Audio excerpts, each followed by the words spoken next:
Henry Okah was his usual cheerful self as he exchanged smiles with his wife. But that was before the judgment. In all of 5 minutes, the judge read a summary of his 91-page judgment as Mr. Okah stared expressionlessly. I've come to the conclusion that the state proved beyond a reasonable doubt the guilt of the accused on the main charges of counts 1, 2, 3, 4, 5, 6, 7, 8, 9, 10, 11, 12, and 13 as set out in the indictment. Right.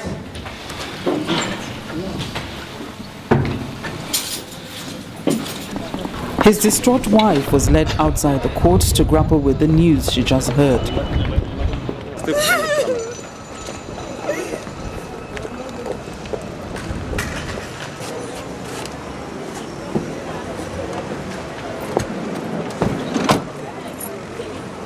While the State Council welcomed the judgment, the defense believe it's not the end of the road for their client. It clearly shows you that justice has been seen to be done. It shows you that South African law enforcement authorities can work well in collaboration with foreign law enforcement authorities, to see that justice is seen to be done on the African continent. Look, we're obviously very disappointed with the outcome of the judgment. However, we're saying it's not necessarily the end of the road for Mr. Okah. There are various options available to him. One of those is an appeal. We have not read the full judgment.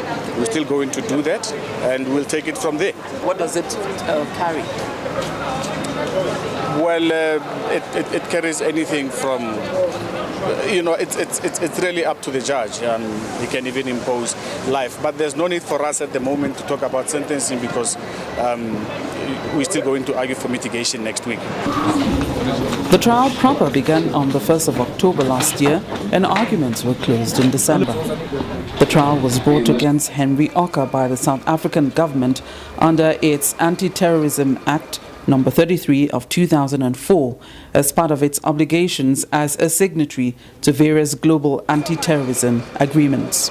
In the 91-page judgment, which was summarized by Judge Nils Klassen, the judge found him guilty on all 13 counts. Sentencing has been left for the 31st of January as well as the 1st. From the South Gauteng High Court in Johannesburg, I am Betty Dibia, reporting for Channels Television News. Nobody, and I repeat, nobody can claim to be more Niger Delta than myself. And definitely, it has nothing to do with the Niger Delta struggle. These are terrorists. We know them. We know their sponsors. We're on their trail. And by God's grace, some of them will face the law. Strong words from Mr. President following the 2010 Independence Day bomb blast at Eagle Square in Abuja.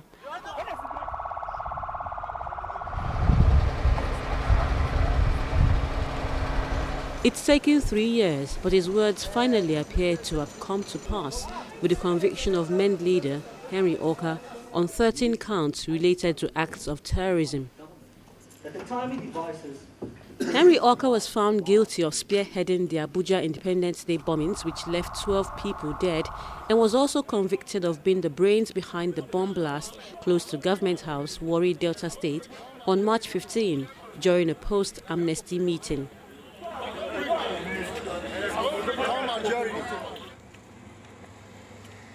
Two years earlier, in February 2008, Mr. Okah was arrested in Angola and deported to Nigeria, charged with 62 counts of treason, terrorism and racketeering. He faced the death penalty when his trial began in private in April 2008. He was released on July 13, 2009, but rearrested in Johannesburg on October 2nd. There was no extradition request from Nigeria for Mr. Okah, who had lived in South Africa since 2003 and was identified by this man, Edmond Ebiware, a suspect in the October 1 bombings as masterminding the attack. Ebiware also claimed prior knowledge of the Warri bombing. Henry Okah's trial by Johannesburg High Court began on October 1, 2012, but his conviction on Monday may not be the last to be heard about him. He has until the 1st of February to provide grounds for mitigation.